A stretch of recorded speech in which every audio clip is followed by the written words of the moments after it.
ये मटकी देख रहे हैं आप? इसमें जल रखा जाता है, जल जो शुद्ध रहता है, शीतल रहता है, जल जो प्यास बुझाता है।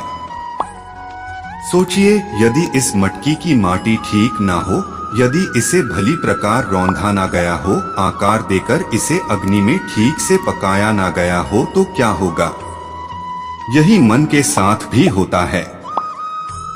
क्योंकि यदि प्रेम ये जल है तो इसकी मटकी है मन रूपी पात्र में यदि विश्वास की माटी ना हो, यदि आंसुओं से उसे भिगोया ना गया हो, समय रूपी कुम्हार ने उसे आकार ना दिया हो और परीक्षा की अग्नि में उसे पकाया ना गया हो, तो प्रेम मन में नहीं ठहर सकता। तो यदि प्रेम को पाना है तो हृदय पर काम करना होगा।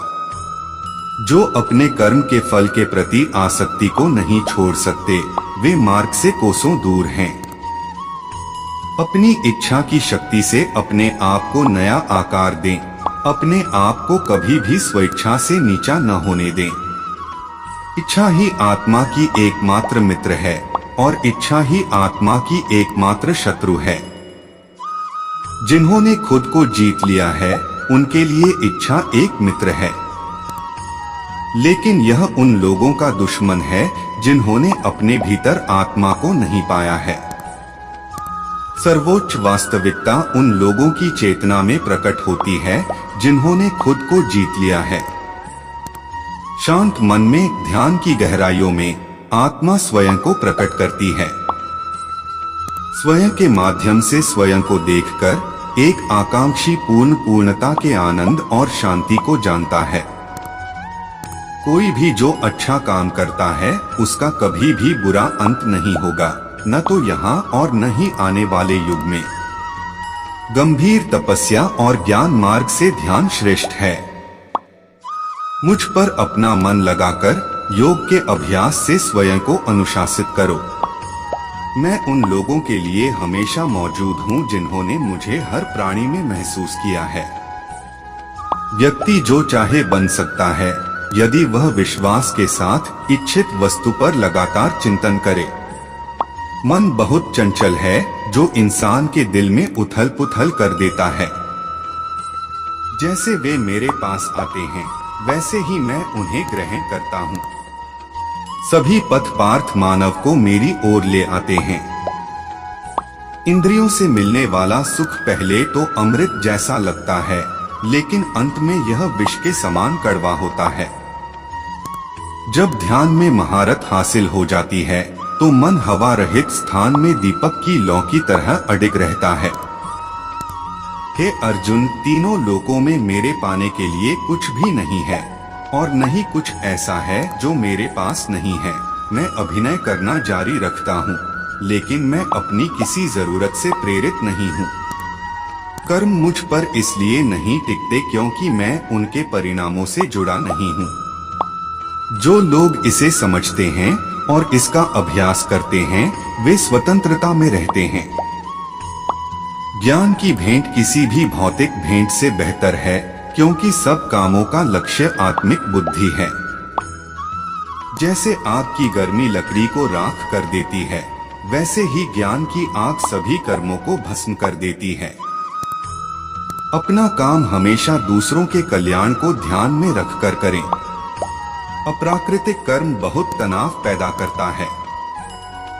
हर व्यक्ति का विश्वास उसकी प्रकृति के अनुसार होता है।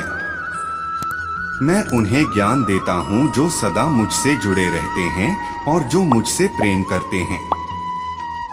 मेरी कृपा से कोई सभी कर्तव्यों का निर्वाह करते हुए भी बस मेरी शरण में आकर अनंत अविनाशी निवास को प्राप्त करता है।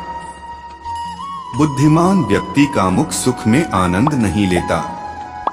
जो कार्य में निष्क्रियता और निष्क्रियता में कार्य देखता है, वह एक बुद्धिमान व्यक्ति है। मैं धरती की मधुर सुगंध हूँ, मैं अग्नि की ऊष्मा हूँ, मैं ही सभी जीवित प्राणियों का जीवन भी और मैं ही सन्यासियों का आत्म संयम हूँ। तुम उसके लिए शोक करते हो जो शोक करने के योग्य नहीं है, और फिर भी ज्ञान की बातें करते हो। बुद्धिमान व्यक्ति ना जीवित और ना ही मृत व्यक्ति के लिए शोक करते हैं। बुद्धिमान व्यक्ति को समाज कल्याण के लिए बिना आसक्ति के काम करना चाहिए। कर्म मुझे बांधता नहीं, क्योंकि मुझे कर्म के प्रतिफल की कोई इच्छा नहीं। कर्म योग वास्तव में एक परम रहस्य है। कर्म उसे नहीं बांधता जिसने काम का त्याग कर दिया है। अपने अनिवार्य कार्य करो, क्योंकि वास्तव में कार्य करना निष्क्रियता से बेहतर है। आत्मज्ञान की तलवार से काटकर अपने हृदय से अज्ञान के संदेह को अलग करके अनुशासित बनो। मनुष्य अपने विश्वास से निर्मित होता है। जैसा वो विश्वास करता है वैसा वो बन जाता है। इस जीवन में मनुष्य न तो कुछ खोता है और न ही कुछ व्यर्थ होता है। मन अशांत है और उसे नियंत्रित करना कठिन है, लेकिन अभ्यास से इसे वश में किया जा सकता है। केवल मन ही किसी का मित्र और शत्रु होता है। व्यक्ति या जीव का कर्म ही उसके भाग्य का निर्माण करता है। जब मानव अपने कार्य में आनंद खोज लेता है, तब वह पूर्णता प्राप्त कर लेता है। और मन से कहना होगा राधे राधे।